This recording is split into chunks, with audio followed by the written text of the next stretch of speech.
name is Catherine and I'm a recreation therapy student at Douglas College. Hi, I'm Kelly. I'm a recreation therapist and Catherine's site supervisor. And all February long, we've been celebrating Therapeutic Recreation Month, and so we'd like to create this video to promote the profession. When people hear recreation and long-term care, they often think of bingo, crafts, or keeping residents busy. But therapeutic recreation is not about filling time, it's preserving function, it's protecting dignity, it is maintaining identity, and it is healthcare. Therapeutic recreation is a person-centered healthcare profession. We conduct comprehensive assessments, develop individualized, goal-driven plans, implement evidence-based interventions, and evaluate measurable outcomes, just like any other clinical discipline. We follow national standards of practice, we assess social, physical, emotional, cognitive, and spiritual domains, we document progress, we collaborate with interdisciplinary teams, and we practice under a professional code of ethics, and this is a clinical process, not simply activity programming. It's easy to talk about standards and assessments, but the real impact of therapeutic recreation shows up in the people. In long-term care, many residents are grieving, whether that be a loss of independence, a loss of roles, or sometimes a loss of partners.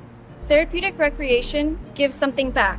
It's not just an activity, it is a role, and it is a reason to show up.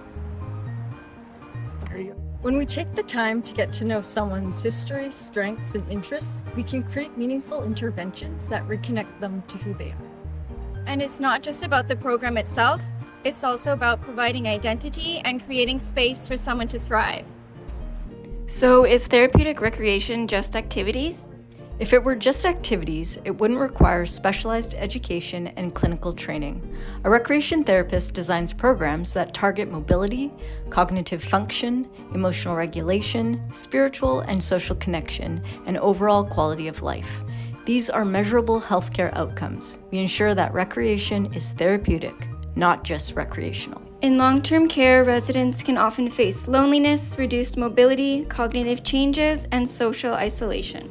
Therapeutic recreation addresses all of those domains. Movement-based programming supports motion and strength. Structured cognitive program supports brain function.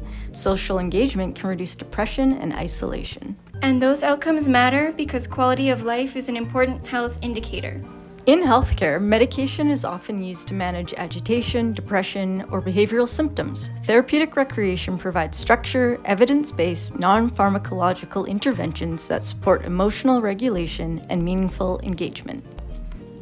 When residents are engaged in purposeful ways, we often see improvements in mood, participation, and overall well-being. And that benefits the entire healthcare team.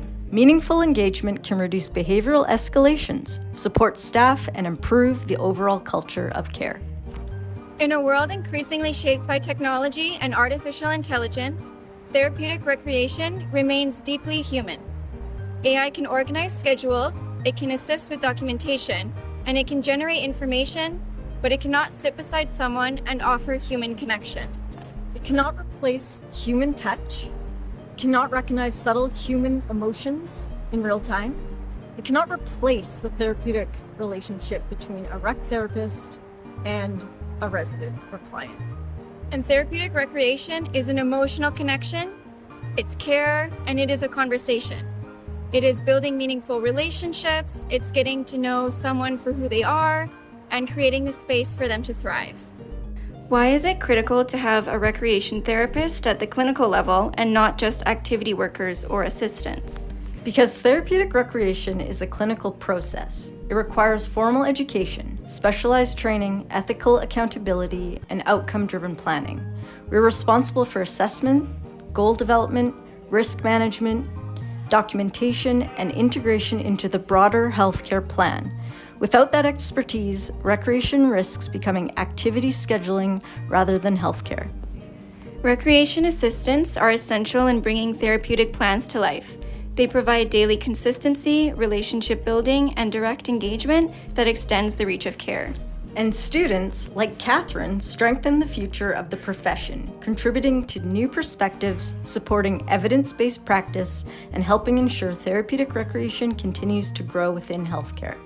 Therapeutic recreation enhances physical function. It supports cognitive, emotional, and spiritual functioning. It supports and strengthens social connection. And it improves quality of life. Therapeutic recreation is not optional, it is essential healthcare.